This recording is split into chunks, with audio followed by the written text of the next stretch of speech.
Privilégio estar aqui compartilhando a palavra de Deus nessa igreja tão amada. Eu acredito que eu estou no lugar mais importante de Samambaia. Este lugar é o lugar mais importante dessa região administrativa.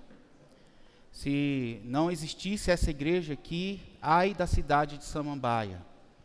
Essa igreja é mais importante do que o hospital regional, essa igreja é mais importante do que as escolas, essa igreja é mais importante do que a administração, essa igreja é mais importante para a existência dessa comunidade do que uma delegacia, do que as avenidas. Ai da cidade de Samambaia se não houvesse a Cristã Evangélica Bethesda. Porque é neste lugar que o Senhor tem abençoado todas as demais localidades dessa região. O Senhor tem alcançado vidas, o Senhor tem transformado e consolidado projetos que outrora eram falidos, projetos que outrora eram vistos como derrocados. Mas é nesse lugar que o Senhor tem ordenado bênção e vida para sempre. Então eu estou no melhor e mais importante lugar de Samambaia. E eu creio que Deus tem algo a fazer em nossos corações nesses dias de celebração, de conforto em saber que um dos nossos membros tão importantes partiu, mas está no Senhor, descansando, já recebendo o galardão da herança de todo o seu ministério, de todo o seu labor, e nos deixa um legado de que nós também precisamos caminhar firmemente no autor e consumador da nossa fé, sem desanimar.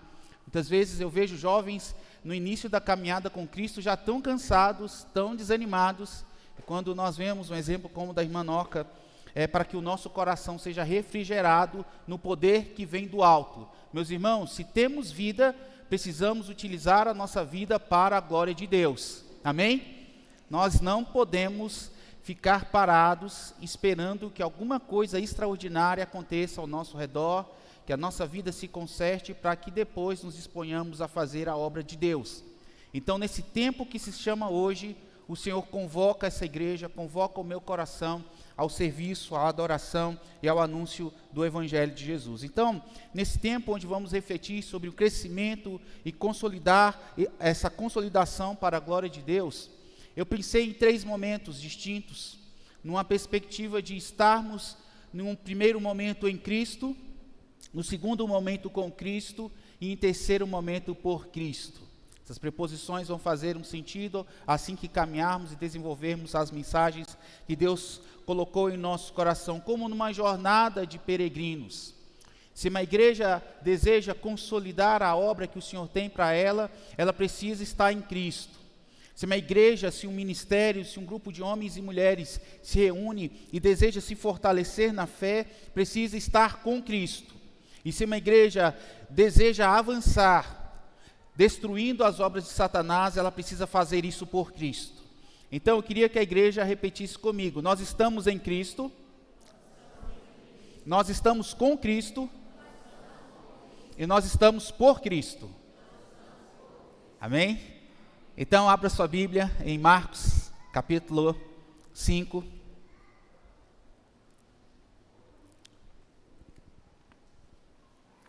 Essa noite é noite de rememorar o propósito dessa igreja, da existência dessa igreja.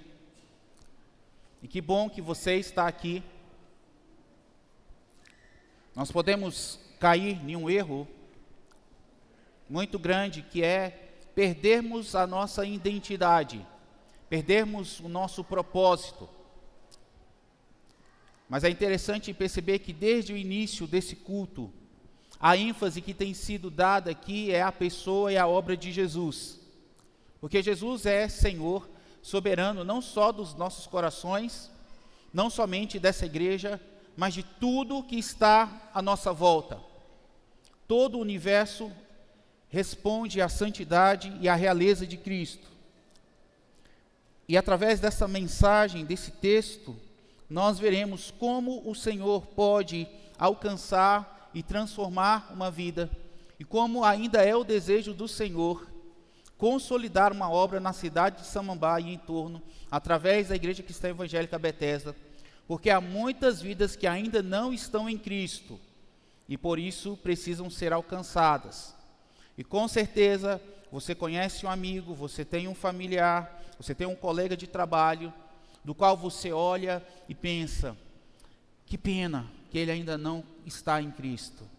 Que tristeza em saber que essa pessoa ainda não desfruta de todas as bênçãos espirituais.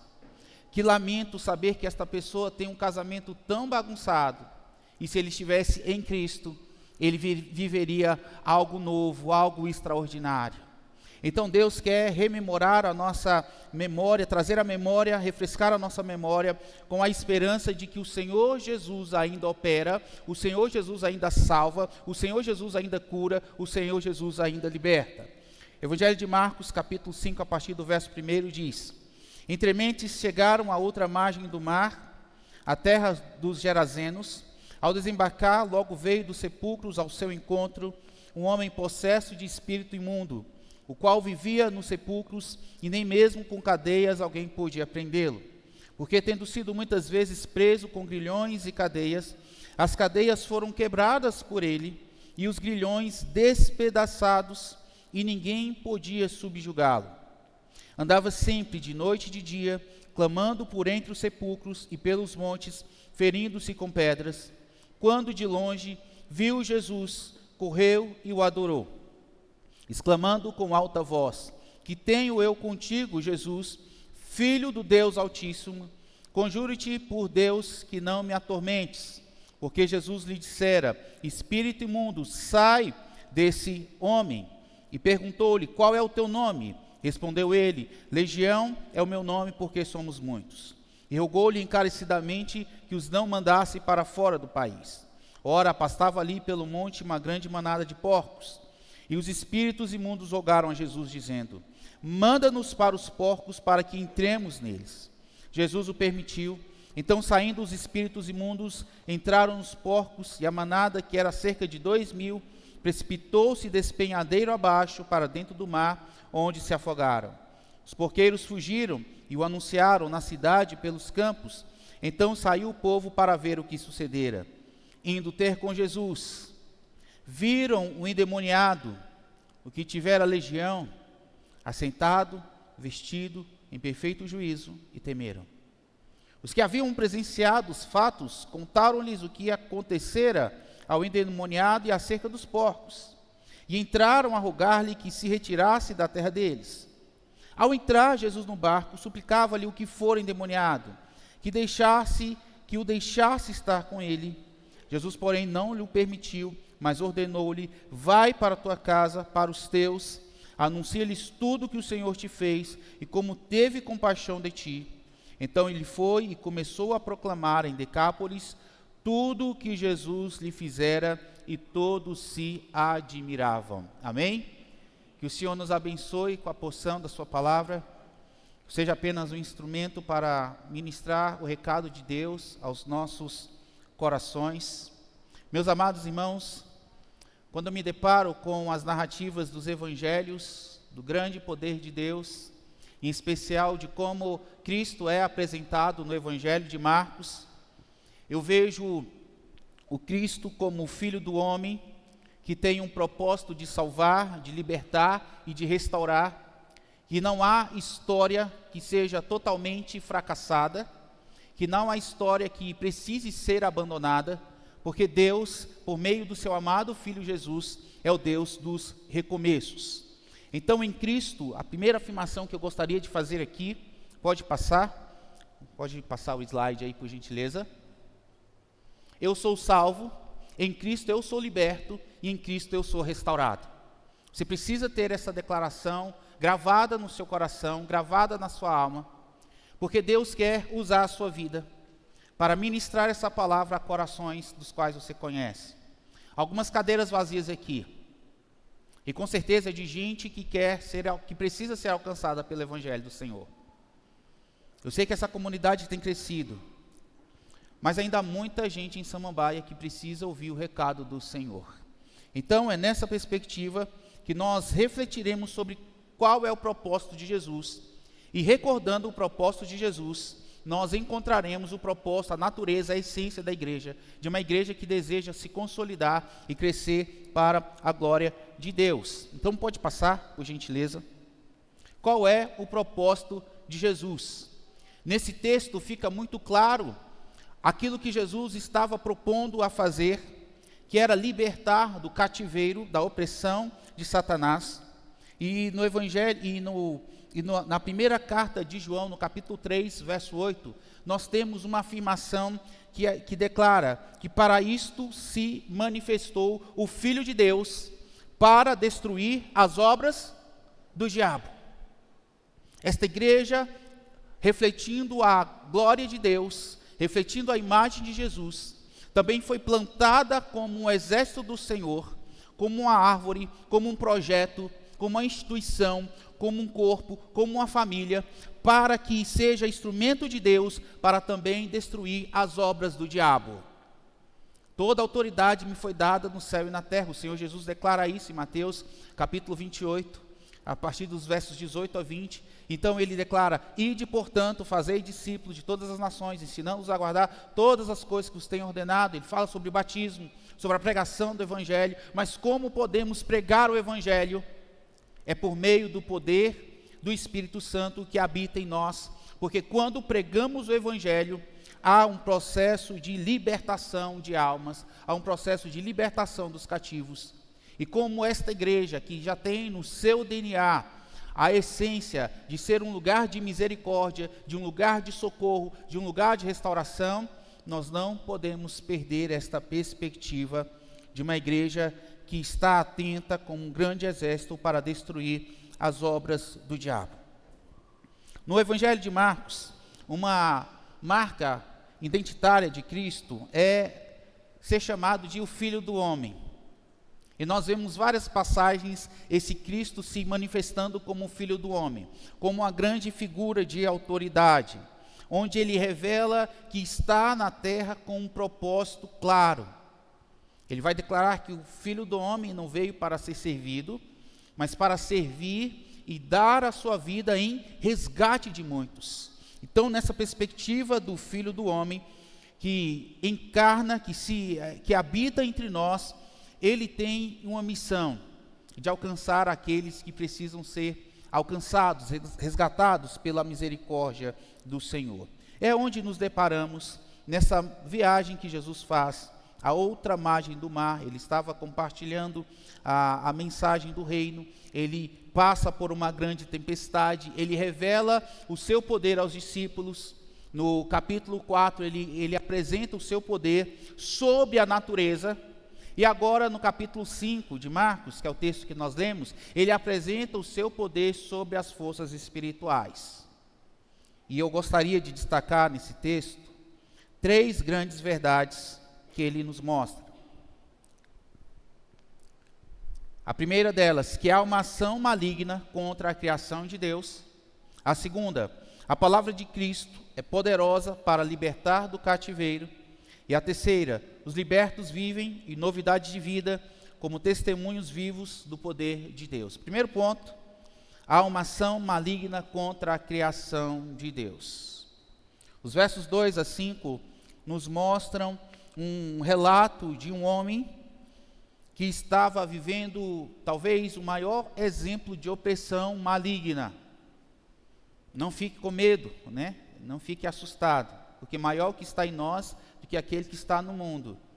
Tem muito crente que tem medo quando a gente fala dessas coisas, né?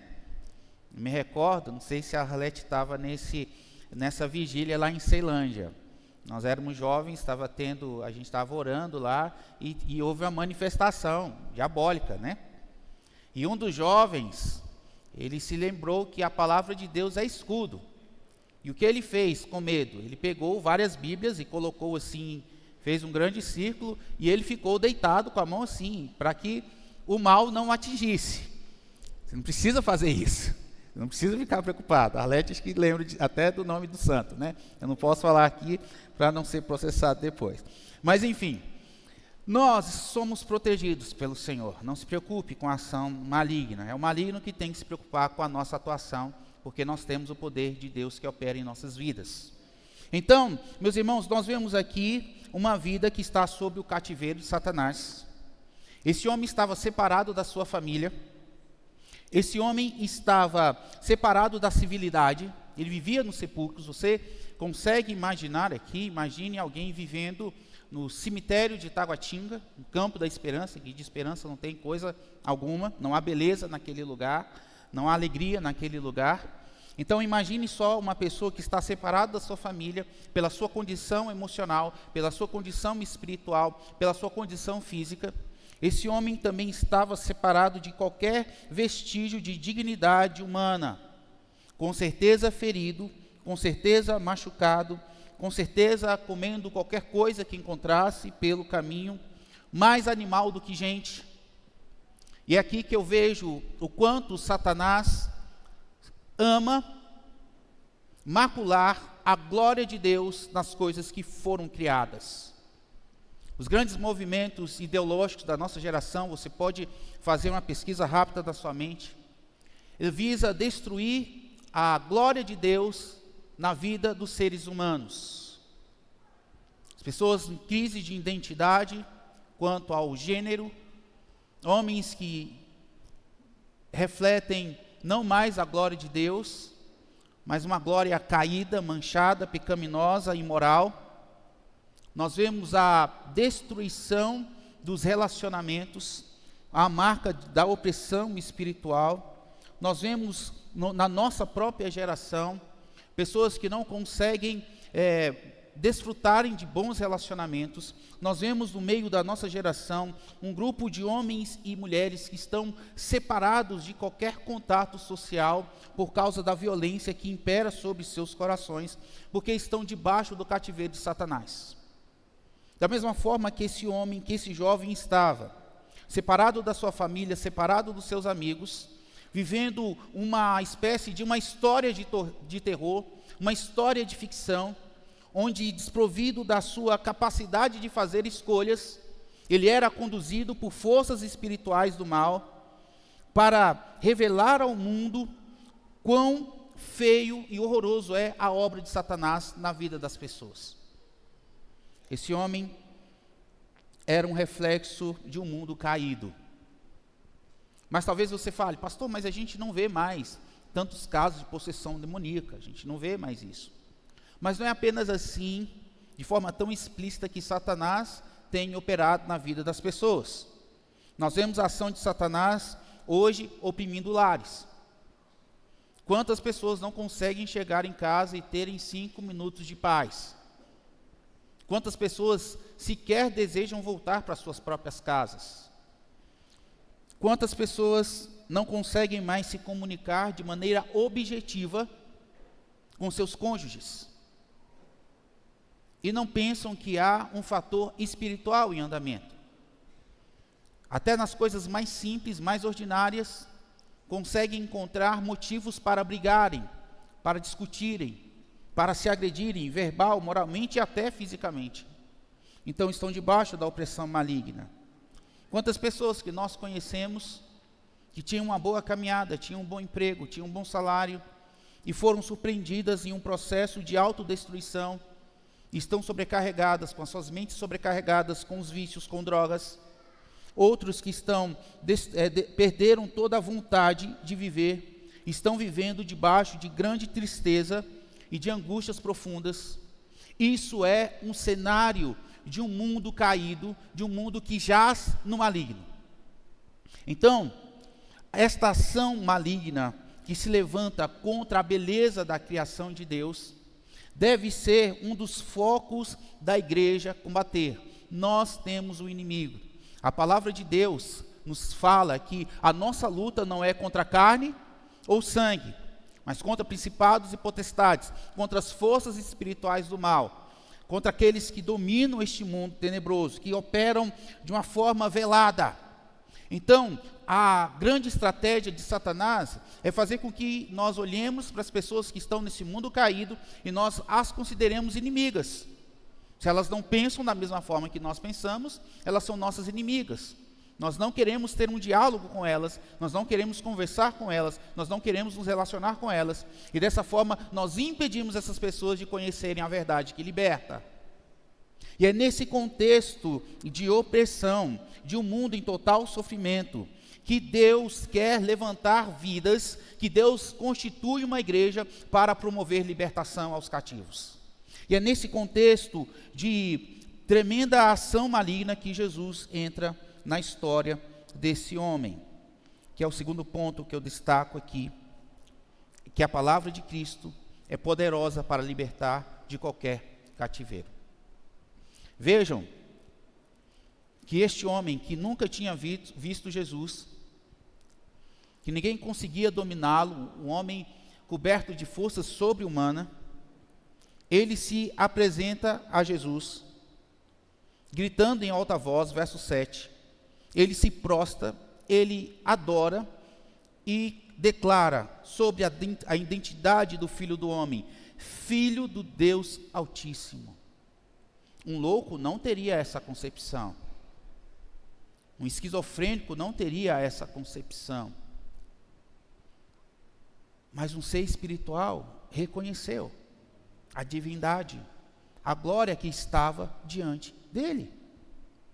Então, muitas vezes, nós estamos lidando com questões espirituais, buscando meios naturais para resolver. E nós estamos enganados, porque apenas o poder de Deus pode desfazer cativeiros feitos por Satanás.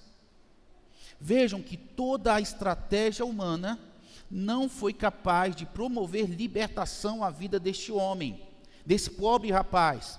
Se você voltar alguns versículos, veja só que no verso 3, há uma afirmação: ninguém podia prendê-lo.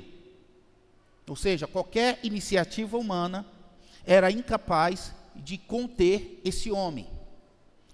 Nem mesmo concorrentes. Eu crio um subterfúgio e nós conseguimos acorrentá-lo. Não. Porque muitas vezes preso em correntes e cadeias, as cadeias foram quebradas. E no final do verso 4, há uma afirmação: e ninguém conseguia dominá-lo. Agora um homem com uma grande fúria irracional, dos quais talvez 20, 15, 30 homens não conseguiriam contê-lo, ele corre em direção a Jesus e ajoelha.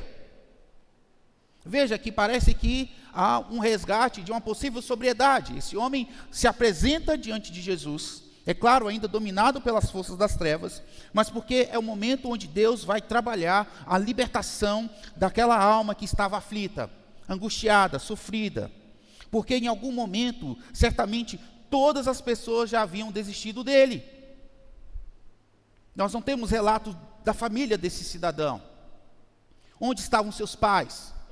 Onde estavam seus amigos? Onde estavam os seus irmãos? Toda uma comunidade havia desistido desse homem, porque ninguém conseguia dominá-lo, a não ser a pessoa de Jesus. Então aquela viagem foi proposital. E olha, meus irmãos, se há algo que Cristo sabe fazer, é marcar encontros propositais.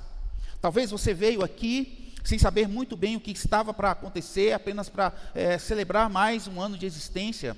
Mas quem sabe você, ao olhar para a sua própria caminhada, vai reconhecer no seu próprio coração, ou em coração de pessoas próximas a você, gente que foi abandonada. Gente da qual a gente falou: eu desisto de tentar mudar a vida de fulano de tal. Porque todas as nossas tentativas, todos os nossos recursos, todos os nossos esforços foram em vão.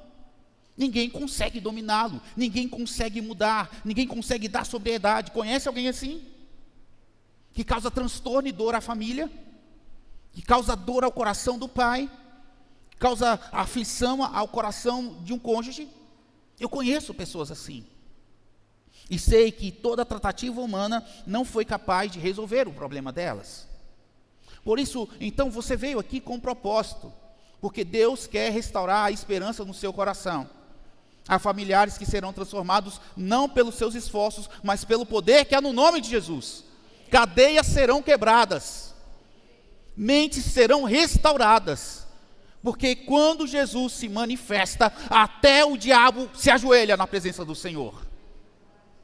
Filho do Deus Altíssimo, que tenho eu contigo? Não foi uma revelação natural. O império das trevas treme diante de apenas um nome, o nome de Jesus. Talvez no seu casamento você tentou todo tipo de terapia, todo tipo de treinamento, todo tipo de análise, e ninguém consegue conter a fúria que existe dentro do seu lar. Talvez é um filho, um amigo, um familiar. Experimenta Jesus. Vamos fazer um teste agora? Vamos trazer Jesus para a nossa história? Vamos trazer Jesus para esse conflito? Porque o mal sai diante de Jesus. Eu creio no poder que há no nome de Jesus.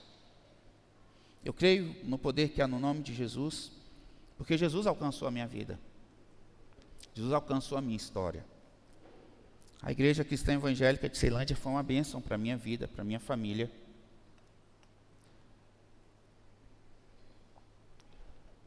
Muitos irmãos, nós nos conhecemos nos anos 80, ainda criança. E ai de mim se não houvesse uma igreja em Ceilândia. Porque quantos amigos eu perdi debaixo do cativeiro de Satanás. Então, a caminhada em Cristo na igreja foi o instrumento de Deus para libertar. Não havia uma política pública para me libertar da opressão, das drogas e da violência. Sequer havia um pai presente para me dar freios, para me dar controle, para me guiar. Então Deus foi tão misericordioso e gracioso para com a minha vida que me colocou em uma igreja como esta igreja. E a partir da obra de Deus no meu coração, na minha família, nós vimos tantos milagres acontecerem. Mas infelizmente, em uma fase da minha caminhada com Cristo, os meus irmãos que caminhavam com o Senhor deixaram de caminhar. Foi um período difícil. De 4 irmãos, apenas eu estava na igreja, eu era o mais novo. Minha mãe, firme no Evangelho, como está até hoje, aos 74 anos de idade. E o que eu escutava dos meus irmãos era zombaria, ofensas, é o crentinho, é o pastor. Riam quando eu estava cantando salmos e hinos, eu amo cantar salmos e hinos. Mas Deus, sendo rico em misericórdia, permitiu que uma situação muito difícil acontecesse na minha casa. Minha mãe adoeceu. E não havia médico, não havia terapia, não havia consulta, não havia exame, nada conseguia encontrar o diagnóstico da minha mãe. Minha mãe estava sofrendo um ataque espiritual, maligno. E o que fazer? Eu passava noites escutando minha mãe gritando de dores. Nós levávamos para o hospital, não encontravam nada. Ela voltava, continuava com dores. E eu me recordo de uma terça-feira com chuva, no mês de março, do ano de 98. Ao ver toda aquela situação de minha mãe prostrada numa cama com dores, eu sem saber mais o que fazer, eu fui para o meu quarto. Meu irmão não queria conversar comigo, e quem conhece o César sabe quanto nós somos íntimos. E ele não queria, ele estava dormindo em outro cômodo, e eu fui para o meu quarto, e eu fiz a única coisa que eu podia fazer, que eu tinha forças para fazer. Eu ajoelhei diante desse Cristo, Filho do Altíssimo, e clamei: Senhor, salva a minha família e usa a minha vida.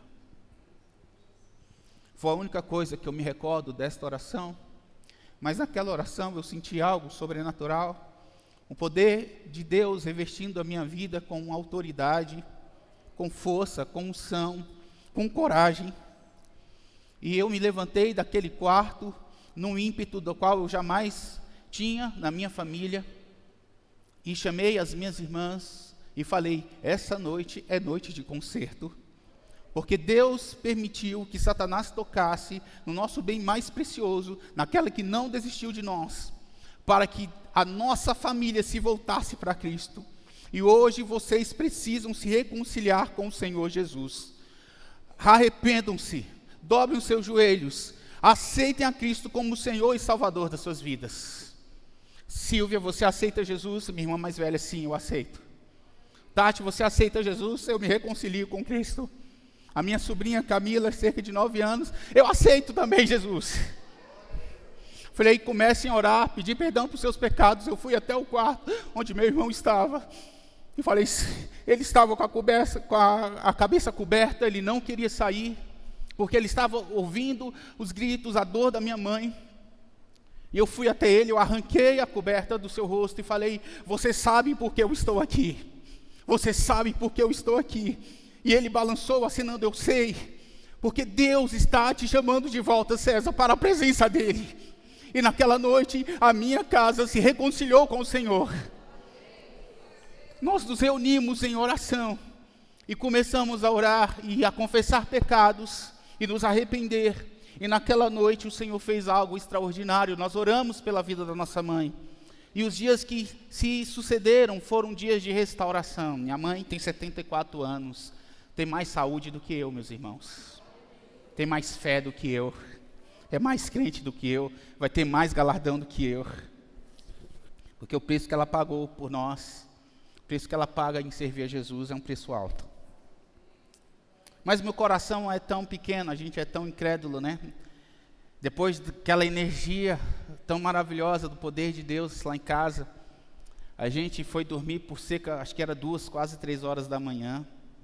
E à época havia uns CDs, meus irmãos começaram a pegar os CDs que tinham de música mundana para jogar fora. Eu quase falei, não precisa jogar, né? Mas vamos jogar, Deus está fazendo a obra.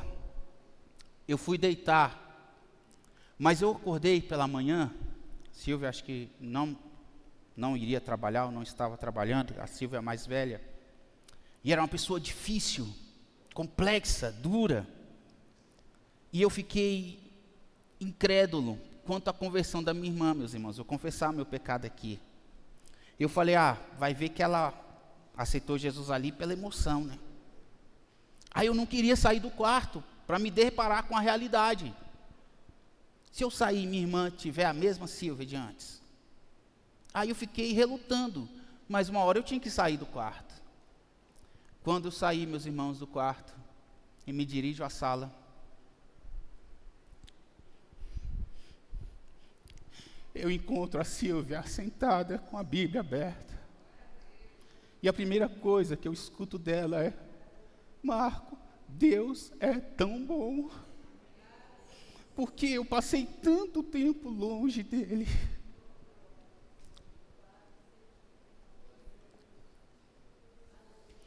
A palavra de Cristo é poderosa para libertar os cativos. Eu sou testemunha viva do poder restaurador de Jesus. Este homem experimentou de um poder do qual ele nunca jamais viu antes. Sabe por quê, meus irmãos? Porque aquela vida valia mais do que o mundo inteiro. Porque a vida do seu familiar é preciosa para Jesus. A vida daquela pessoa que causa desconforto na sua casa, ela é importante para Deus. Deus ama essa vida. Deus tem um projeto para essa vida. E você não pode abandonar. Você não pode desistir dela. Porque Deus não desistiu. É onde eu chego no terceiro ponto. Quando Jesus ordena, o mal sai. Jesus permite que os espíritos imundos vão para uma manada de porcos. Com certeza não eram judeus que estavam cuidando, que tinham aquela manada, que tinham aqueles porcos ali. Eles comercializavam porcos e os judeus consideravam os porcos um animal imundo. Então era um grupo de gentios que estavam ali e faziam comércio, tinham lucro com esses porcos. E talvez você pergunte, mas por que Jesus permitiu que os porcos fossem habitados pela ação de Satanás? Talvez você nem acredite nisso, que o demônio pode habitar uma vida de uma pessoa e também a vida de animais. Eu acredito que sim, eu já vi algumas manifestações desse tipo. Vou dar 2 exemplos, depois a gente volta. Se eu não conseguir voltar, o Tiago me lembra. Eu tenho TDAH e às vezes eu saio da ideia e não volto.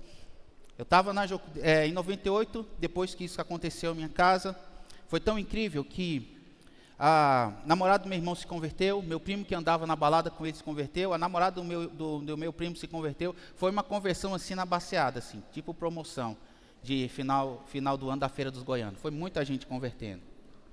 A nossa família encheu a classe de batismo lá. Aí eu fui para Jocum, passar um tempo lá em Goiânia. Já ardia no meu coração o serviço ao Senhor. E um dia, no final de semana, a gente sempre ia para os práticos, né? Assim como seminaristas vão todo final de semana. Eu fui para evangelizar e convidar as pessoas para um culto. Aí eu fui com um grupo de irmãos e colocaram uma senhora. Com certeza ela era do ciclo de oração, das mesmas das quais vem aqui na terça-feira, né? É terça, né? O culto de oração aqui. Gente, quem falta vocês perdem, viu? Vocês perdem. Você que não vem para o culto de oração, você perde a unção do Senhor, vocês têm que vir. É esse grupo que sustenta a igreja, vocês têm que orar. Aí eu só sei que eu estava andando com essa irmã, voltando para a igreja. Quando eu estava quase chegando na igreja, meus irmãos tinham um Rottweiler, que a cabeça dele era quase o dobro da minha cabeça. O cachorro começou a rosnar e ele estava vindo para cima de mim. Eu não tinha força nenhuma para correr, minhas pernas travaram e só tremiam. E o que eu fiz? Eu fiquei paralisado, igual o Chaves quando assusta, né, nos episódios. E o cachorro veio para cima de mim, eu não conseguia correr, eu não conseguia fazer nada, eu não conseguia falar, não conseguia gritar. A irmã, que com certeza era do círculo de oração, a mesma que vem aqui terça-feira, ela pulou na minha frente com uma autoridade e falou: para em nome de Jesus. O que o cachorro fez? Puxou o freio de mão e parou. Meus irmãos, a sensação que eu tinha é que tinha um braço invisível segurando o cachorro, porque ele rosnava, mas ele não conseguia ir para frente. Com certeza aquele cachorro estava possuído pelo Satanás, ainda bem que ele não me mordeu. Mas outro caso que eu conto sobre essa questão de possessão, foi justamente nesse processo de salvação da minha família. Minha irmã, a Tati, nesse processo um dia acordou, estava frio, estava muito frio, não sei por que março era tão frio, há alguns anos. E ela me falou: Mar, vamos ali na Praça do Cidadão, eu morava em Ceilândia, ali na Praça dos Eucaliptos. Quem conhece Ceilândia sabe onde é que é a Praça dos Eucaliptos. Tem uns moradores de rua lá, e nós vamos evangelizar e pregar a palavra de Deus para eles. Eu falei: não, vai ter demônio. Que Satanás gosta dessas coisas, gente, de sujeira, não é? Já viu? A pessoa que não tem uma vida com Cristo é toda bagunçada. Aí já fui: Senhor, dá poder, não deixa nada demais acontecer não. Minha irmã, recém-convertida. Aí ela pegou umas coisas, a gente levou umas sacolas de roupa e tal. Aí ela começou a pregar. Daqui a pouco tem uma jovenzinha começando: Eu falei: tá vendo aí, Senhor? Eu sabia que ia ter. Aí começou a dar os rosnados dela. Aí minha irmã falou um negócio, aí eu pensei na minha mente: não fala isso não. Minha irmã falou o seguinte para aquela moça que estava rosnando e impedindo que a gente pregasse a palavra ali: se tu não parar e se tu continuar andando, tu vai dar mais 3 passos e tu vai cair. Aí eu falei: é muita coragem, isso não vai acontecer, nós vamos ser envergonhados aqui, Satanás vai rir da gente. A jovenzinha duvidou, assim como eu duvidei. Eu não fui, ela foi. Ela deu 3 passos e a bicha caiu. Aí eu falei: rapaz, caraca, você está com a unção, hein? Rapaz, você está mais crente do que eu, que preguei a mensagem para você. Os demônios se submetem ao poder que é o nome de Jesus. Não é o meu nome, não é o seu nome, não é o nome da igreja, mas eles se submetem ao nome de Jesus. Se está fazendo gracinha ou se não está, se submetem ao nome de Jesus. Essa é a certeza que eu tenho. Porque a palavra de Cristo é poderosa para libertar do cativeiro. E o que acontece como resposta? O próximo e último item diz: os libertos vivem em novidade de vida, como testemunhos vivos do poder de Deus. Pode colocar o terceiro ponto aí, por gentileza. O verso 13, Jesus permite que os espíritos imundos sigam na manada e que vão despenhadeiro abaixo. Mas o destaque que eu tenho aqui é o verso 15. Veja só se a sua Bíblia ainda está aberta. indo ter com Jesus, viram quem? O endemoniado. Viram o endemoniado. Como é que esse homem estava? Estava acorrentado? Não, não estava mais. Ele que vivia nu, que vivia brigando, xingando as pessoas, ofendendo, porque ele vivia gritando. Uma espécie de uma loucura intransigente. Como ele estava agora assentado, vestido, em perfeito juízo. Ele estava crente, cristão evangélico, no culto nosso. A gente fica sentado, certinho, na paz. Quando o pastor Tiago pede para a gente levantar, a gente levanta. Não tem essa criança correr. Estava um cristão evangélico de natureza. Estava vestido, acho que conseguiram até um terno, uma gravata e uma calça de tergal para aquele cara. Que mudança foi essa, meus irmãos? Foi o poder de Deus que muda uma história de dor, de sofrimento e traz juízo. Essa é uma palavra de esperança para o seu coração, que está lutando com alguém em casa, com uma situação da qual você considera ser intransponível. Há poder no nome de Jesus. Há uma restauração completa naquele que se rende ao poder de Jesus. Porque quando Jesus entra numa história, é para transformar uma história completamente, meus irmãos. Esta igreja foi plantada aqui para manifestar o poder de Deus, para trazer pessoas que estavam arruinadas, fracassadas, que foram abandonadas, que foram desenganadas por tudo e por todos, como casos improváveis. Gente que vai se converter e um dia vai estar aqui assentado, vestido, em perfeito juízo, falando dos desígnios de Deus. Esta igreja foi plantada com uma missão. Se nós queremos consolidar a mensagem, nós precisamos nos recordar que nós fazemos o que fazemos pelo poder que há no nome de Jesus. Não é pela eloquência dos pastores, pela qualidade dos músicos, pela capacidade que nós começamos a adquirir, pelo movimento que nós estamos fazendo, mas é simplesmente pela singularidade de Jesus, o Rei dos Reis e Senhor dos Senhores, o único Deus, nome pelo qual importa que sejamos salvos. E o que acontece nessa obra, meus irmãos, eu concluo esta mensagem para nós orarmos.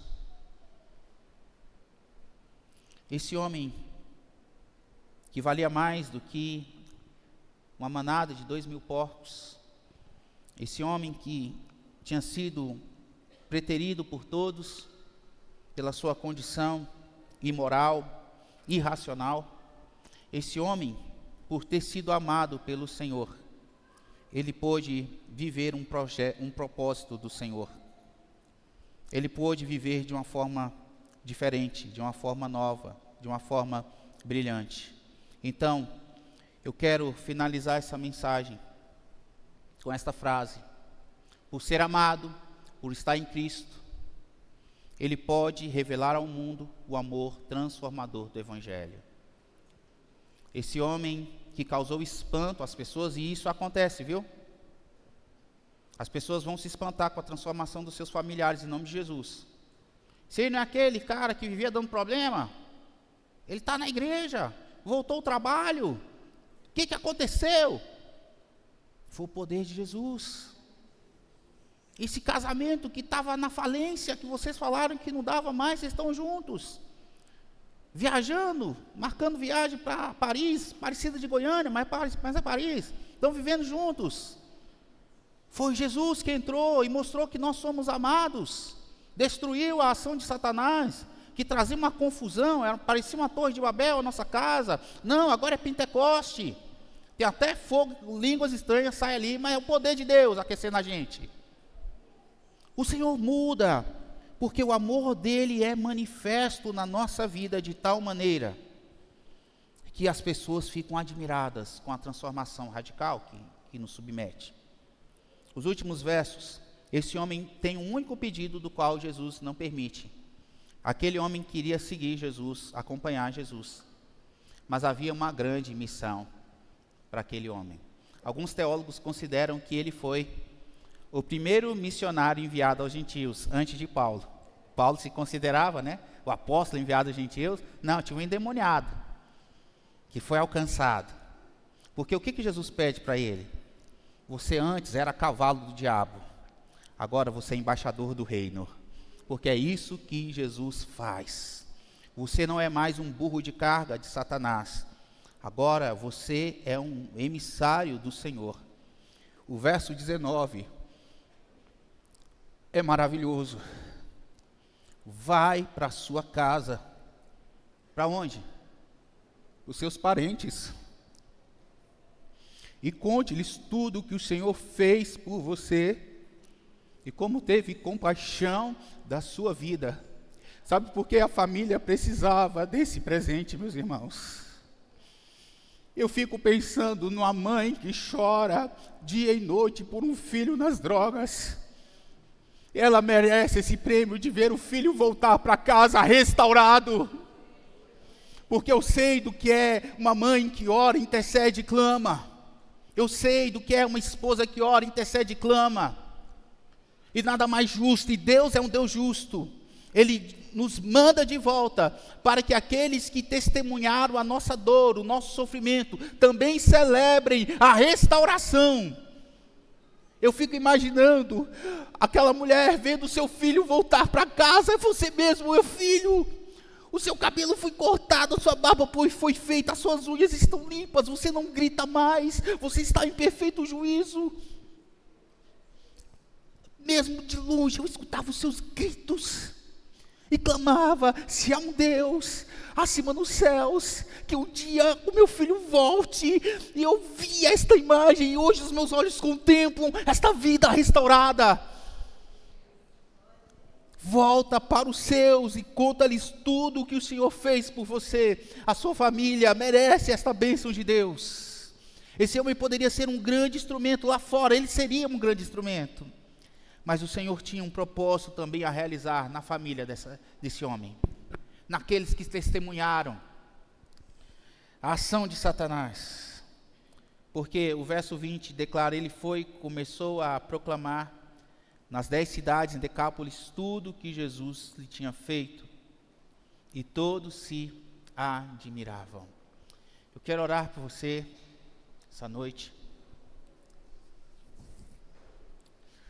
Talvez você veio aqui a convite de alguém.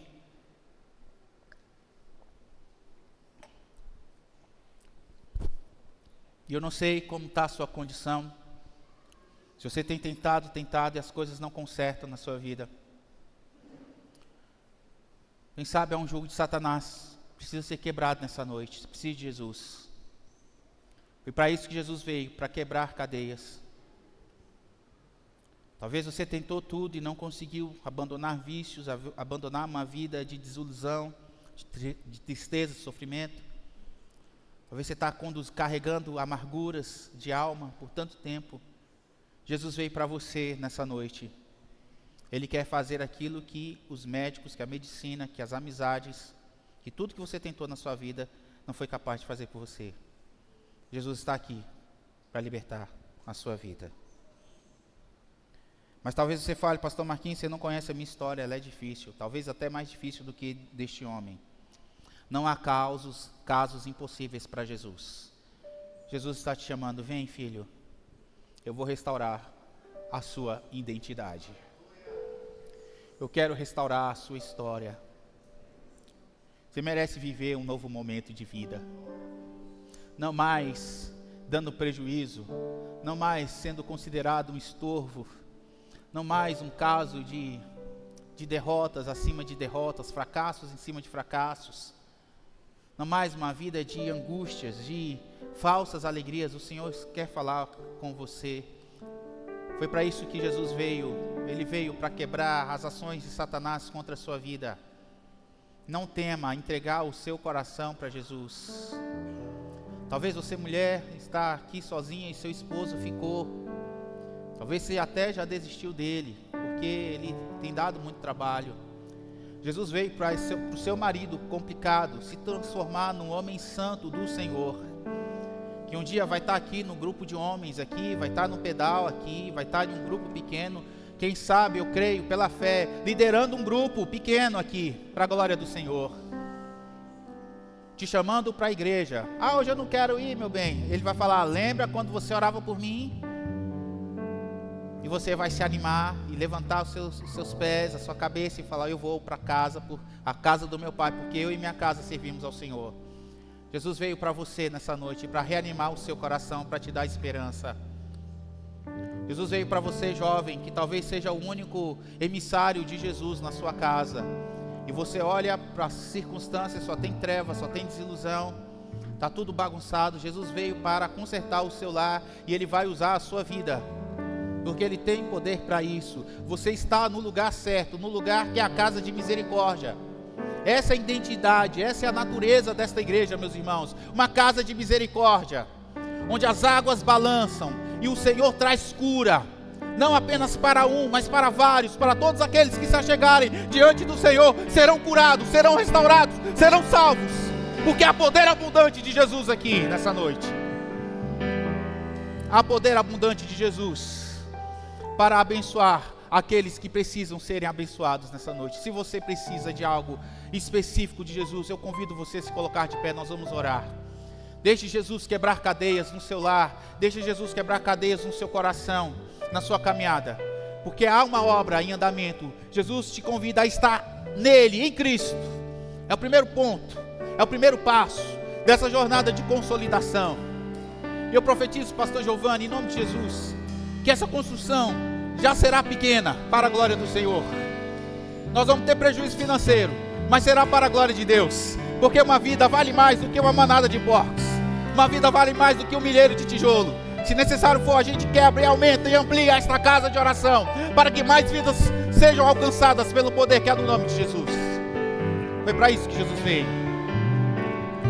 Senhor, alcança os teus filhos, alcança, Deus, famílias inteiras, alcança relacionamentos, alcança vidas que estão sob o jugo de Satanás. Que a tua palavra libertadora alcance os corações que estão debaixo de opressão maligna, debaixo de cativeiro, Senhor, debaixo do jugo terrível de Satanás. Responde e alcança a oração de mulheres que oram por tanto tempo pela restauração das suas casas. Responde a oração de pastores e líderes dessa igreja, que oram pelo alcance daqueles que desanimaram da fé. Alcança o coração de irmãos, que tem irmãos que estão, irmãos da carne, que estão vivendo em opressão e jugo e já não tem mais forças, já desistiram. Essa noite é noite de esperança, de renovo, de consolidação de uma obra maravilhosa, que começa na cruz de Cristo, no nome poderoso de Jesus. Renova a esperança, Deus, de homens e mulheres aqui, que há tanto tempo tem clamado e perguntado, até quando, Senhor, viveremos o opróbrio? Até quando, Senhor, escutaremos os gritos, os clamores? Até quando, Senhor? Mas assim como aquela mãe recebeu o seu filho de volta ao seu lar, que nós tenhamos testemunhos claros do teu poder se manifestando nesta igreja, nesta comunidade, nessas famílias, em cada irmão, em cada amigo que veio aqui nessa noite, Senhor. Porque tu és Deus poderoso que transforma realidades. Transforma, Deus, com o teu poder, com a tua graça, com a tua unção. E que tua paz, que excede todo entendimento, possa resgatar vidas, Senhor. Restaura o equilíbrio emocional, restaura, Deus, o intelecto, as faculdades mentais, restaura, Senhor. Porque o Senhor veio para isso, Deus, para restaurar aqueles que estão perdidos e que não têm mais esperança em si mesmos. Abençoa o teu povo, Deus, com um sopro de vida, com um sopro de restauração, com um sopro de equilíbrio, em nome de Jesus, amém.